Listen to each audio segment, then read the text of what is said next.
Hey everybody, Dr. Cody Sharf here. Today I'm with Dimitri Altschul of Cedar Rapids CrossFit.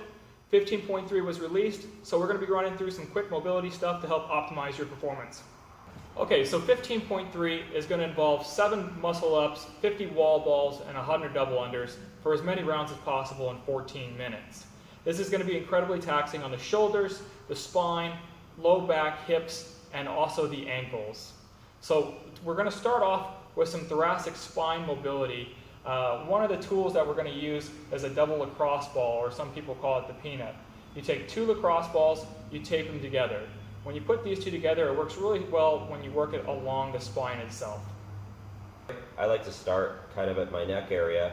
First get some flexion and extension over my spine, and you can work vertebrae by vertebrae, or you can kind of hit some of the main areas, the top of your neck, the middle of your back, and the lower of your back. But I like to go nice and slow and work each vertebrae at a time.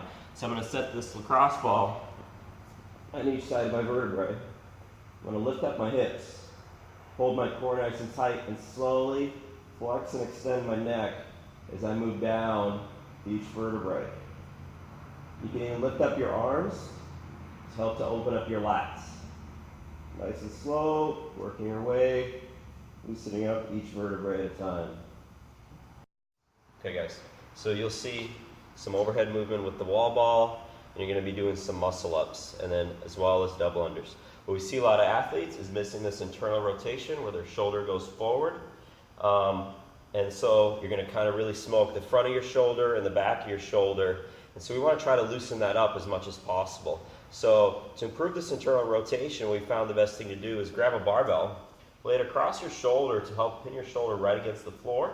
And you're simply going to, as you pin that shoulder, work forward until you feel that you reach the limit of your flexibility, and then release back, repin that shoulder, and work forward again until you can get that shoulder to your elbow to rotate, your hand to rotate all the way to your rib cage, hopefully, without your shoulder lifting off the ground. And that's the key. Don't let your shoulder come off the ground.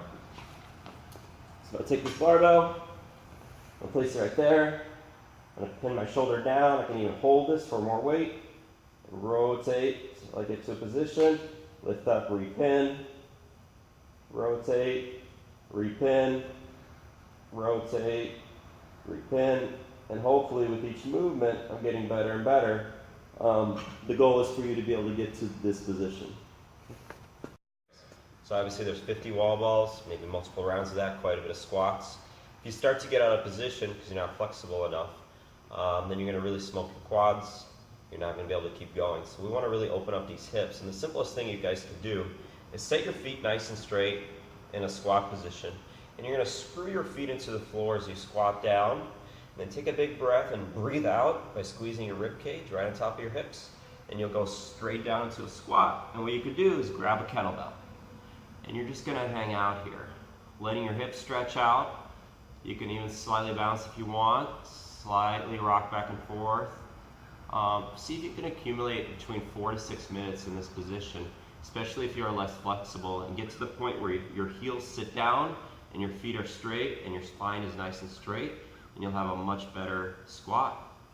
So guys, the last part of the squat is to have really good dorsal flexion or flexion in your ankles to be able to squat. Because if you don't, once again, you're going to kind of cheat to your quads, and you're going to wear them out, and you're not going to be able to go for as long in your wall balls.